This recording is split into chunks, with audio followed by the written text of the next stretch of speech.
కాపాడుకున్నాడు. వాస్తవంగా కూడా ఆయన ఉన్నతనాన్ని కాపాడుకున్నాడు ధర్మేంద్ర ప్రధాన్.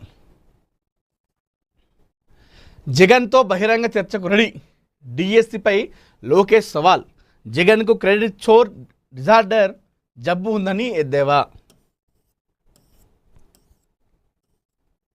బహిరంగ చర్చకు రెడీ ఉన్నానని చెప్పేసి లోకేష్ చెప్తా ఉన్నారు. డిఎస్సి నియామకాలపై వైఎస్ఆర్ కాంగ్రెస్ పార్టీ చేస్తున్న ఆరోపణల నేపథ్యంలో ఆ పార్టీ అధినేత జగన్కు విద్యాశాఖ మంత్రి నారా లోకేష్ సవాల్ విసిరారు. డిఎస్సి అంశంపై జగన్తో బహిరంగ చర్చకు తాను సిద్ధంగా ఉన్నానని, దమ్ముంటే చర్చకు రావాలని ఆయన పేర్కొన్నారు. కృష్ణా జిల్లా పెనమలూరు నియోజకవర్గ కార్యకర్తల సమావేశంలో పాల్గొన్న లోకేష్ జగన్ తీరుపై తీవ్ర స్థాయిలో విరుచుకుపడ్డారు. ఈ సందర్భంగా లోకేష్ మాట్లాడుతూ డిఎస్సిపై గొడ్డలిపాటి అధినేత చేస్తున్న ఆరోపణలపై చర్చకు నేను సిద్ధం.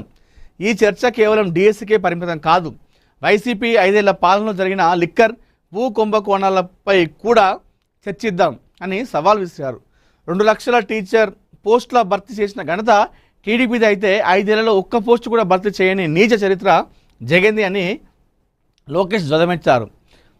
వర్టికల్ హారిజంటల్ రిజర్వేషన్లను అమలు చేసి అత్యంత పారదర్శకంగా డిఎస్సి నిర్వహిస్తే బురద జల్లుతున్నారు. మేము 150 రోజులు అత్యంత పారదర్శకంగా డిఎస్సి నిర్వహిస్తే దాన్ని అడ్డుకోవాలని 150 కేసులు వేశారు. ఆ కేసులన్నీ కోర్టులు కొట్టివేయడమే మా చిత్తశుద్ధికి నిదర్శనమని ఆయన స్పష్టం చేశారు. తెలుగుదేశం పార్టీ సిద్ధాంతం అభివృద్ధి సంక్షేమం అయితే గొడ్డలిపాటి విధానం విధ్వంసం, బూతులు, బాబాయిని గొడ్డలతో లేపేయడం, తల్లి చెల్లిని ఇంటి నుంచి తరిమేయడం అని లోకేష్ తీవ్రంగా విమర్శించారు. పులివెందుల ఎమ్మెల్యే జగన్కు క్రెడిట్ చోర్ డిజార్డర్ అనే జబ్బు ఉందని ఎద్దేవా చేశారు.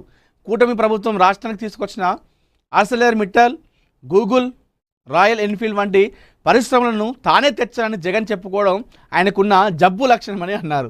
ఆర్థిక ఇబ్బందులు ఉన్నప్పటికీ అభివృద్ధి సంక్షేమాన్ని జోడెడ్ల బండిలా ప్రభుత్వం ముందుకు తీసుకెళ్తుందని లోకేష్ తెలిపారు. ప్రభుత్వ విజయాలను, వైసీపీ వైఫల్యాలను ప్రజల్లోకి బలంగా తీసుకెళ్లాలని ఆయన పార్టీ శ్రేణులకు పిలుపునిచ్చారు.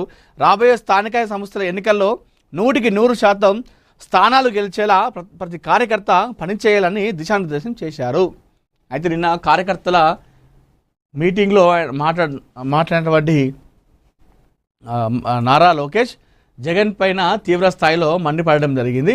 సో ఆయనకు ఒక జబ్బు ఉంది, ఆ జబ్బు వల్లనే మేము తీసుకొచ్చినటువంటి ఫలితాలను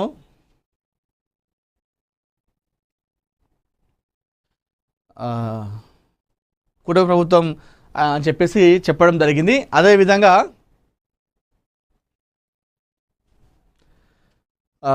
మాదేమో అభివృద్ధి సంక్షేమ పథకాలకైతే మేము వెళ్తూ ఉంటే అలా చూసుకుంటే వైసీపీ పార్టీలేమో గొడ్డలిపాటి విధానం విధ్వంసం, బూతులు, బాబాయిని గొడ్డలతో లేపేయడము, తల్లిని చెల్లిని ఇంటి నుంచి తరిమేయడం లాంటివి అని చెప్పేసి చెప్తా ఉన్నారు.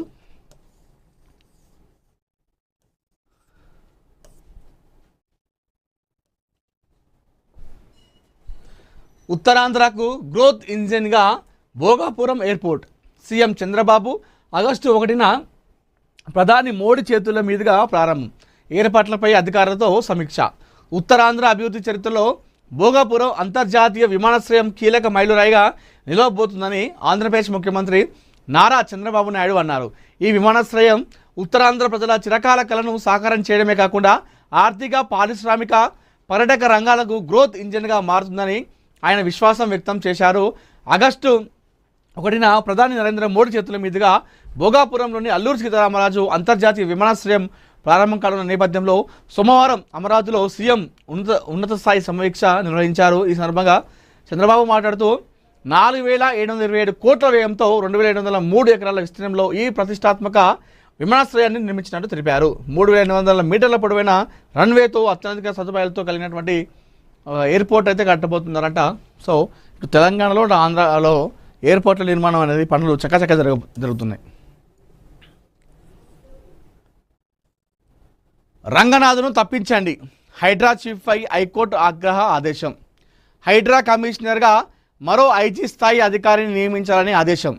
ఒక్క అధికారిపై 63 కోర్టు ధిక్కరణల కోర్టుకు క్షమాపణ చెబుతూ రంగనాథ్ అఫిడవిట్. రంగనాథ్ను కొనసాగించాలా, తప్పించాలన్న అంశంపై ప్రభుత్వం చర్చలు. హైడ్రా కమిషనర్ ఏవి రంగనాథ్ వైఖరిపై తెలంగాణ ఉన్నత న్యాయస్థానం తీవ్ర ఆగ్రహం వ్యక్తం చేయడంతో పాటు ప్రభుత్వానికి కీలక ఆదేశాలు జారీ చేసింది. మల్కాజ్గిరి మండలం లోతుకుంటలోని వివాదాస్పద భూముల్లో కోర్టు ఉత్తర్వులను ఉల్లంఘించి కూల్చివేతలకు పాల్పడారన్న పిటిషన్పై విచారణ చేపట్టిన హైకోర్టు చట్టాన్ని, కోర్టు ఆదేశాలను పదే పదే ధిక్కరించడంపై మండిపడింది.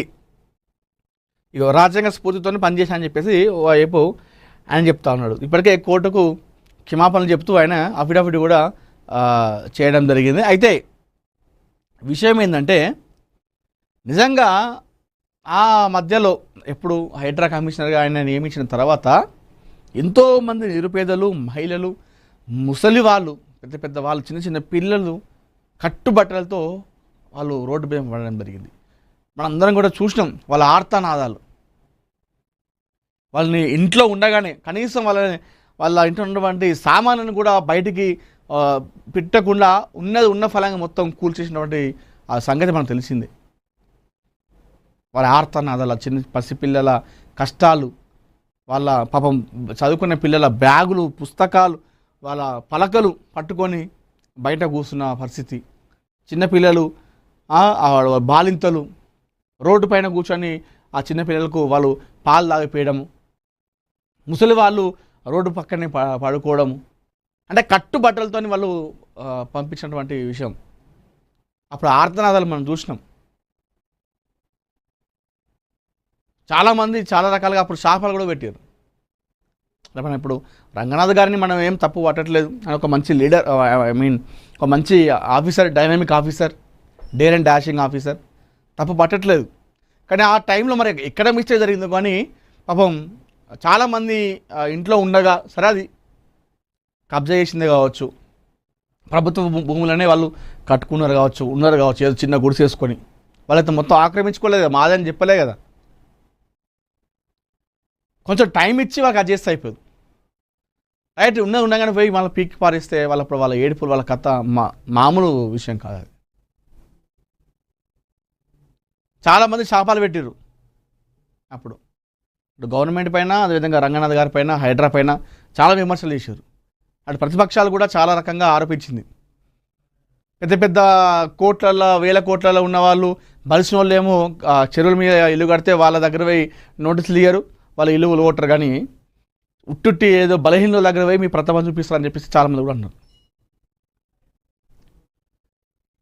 ఎట్టకేలకు హైకోర్టు సీరియస్ అయింది. రంగనాథ్ను తప్పించండి, రంగనాథ్ అనర్హుడు, ఆయన పనికిరాడు, ఆయన తీసేయండి అని చెప్పి చెప్పడం జరిగింది. అయితే కోర్టు ఉల్లంఘనలు ఆయన పట్టించుకోకుండా కొన్ని కూల్చివేతలు చేసిండట. మరి ఎందుకు చేసిండో అది ఆయనే చేసిండా, మరి కోర్టు అంటే రెస్పెక్ట్ లేకుండా చేసిండా, లేకపోతే ఆయన ఏదైతే అంటున్నాడో రాజ్యాంగ పరంగానే చేసిండని చెప్పి చెప్తారు. మరి ఆ రకంగా వెళ్ళిండా తెలియదు. కానీ అంటే కొంతమంది అందరూ కలిసి అందులో, అంటే కొంతమంది బాధితులు అందులో న్యాయం ఉండి, నిజాయితీ ఉండి వాళ్ళు శాపాలు పెడితే అది తగులుతాయి అంటారు. అది ఇక్కడ నిజమైంది నన్ను అడిగితే. చాలామంది ఏడ్చారు పాపం బయటకు వచ్చి అప్పుడు ఆ టైంలో. ఇవన్నీ ఏమనాలో అర్థం కాని పరిస్థితి. సో ఆ శాపం అయితే తాకిందని చెప్పుకోవాలి ఈ విషయంలో రంగనాథ్ గారికి. పెద్దిని కాపాడండి, ఏం చేస్తారో తెలియదు, యశోదలో వైద్యులతో కేసీఆర్. సో ఎట్టకేలకు నిన్న మాజీ ముఖ్యమంత్రి కేసీఆర్ గారు నిన్న బయటికి రావడం జరిగింది. బయటకు వచ్చి పెద్ది సుదర్శన్ రెడ్డి కోసం రావడం జరిగింది. యశోద హాస్పిటల్లో వెళ్ళి ఆ డాక్టర్తో మాట్లాడారు. సుదర్శన్ రెడ్డిని చూశారు. ఆ సుదర్శన్ రెడ్డి కుటుంబ సభ్యులతో, పిల్లలతో, అదేవిధంగా తన సుదర్శన్ రెడ్డి సతీమణితో మాట్లాడడం జరిగింది. మాట్లాడి వాళ్ళ కోసం ధైర్యం ఇచ్చారు. అదేవిధంగా డాక్టర్లతో మాట్లాడి మీరు ఏం చేస్తారో తెలియదు, మా పెద్ద బతికి రావాలి, మళ్ళా యాక్టివ్గా పాలిటిక్స్లో ఉండాలని చెప్పేసి ఆయన చెప్పడం జరిగింది. చాలాసేపు సమయం గడిపిండు. అయితే కేసీఆర్ వస్తాడా రాడా అని చెప్పి చాలామంది అనుకున్నారు. కొంతమంది రాడు, ఎందుకు వస్తాడు, ఈ మధ్యకాలంలో పార్టీ గురించి పట్టించుకోవట్లేదు, ఆయన ఎందుకు వస్తాడులే అని చెప్పేసి ఆయన. మరికొంతమంది అయితే తన మనవాడుకి మొన్న ఒకటి దెబ్బ తాకింది కదా, ఏజీ హాస్పిటల్ పోయి పరామర్శించాడు. వాళ్ళ కుటుంబ సభ్యుడు కాబట్టి వాళ్ళ మనవడు కాబట్టి బయటకు వచ్చిండు, అదే మామూలు వేరే అయితే వస్తాడని చెప్పేసి అన్నారు. అయితే వాడన్నిటికీ చెక్ పెడుతూ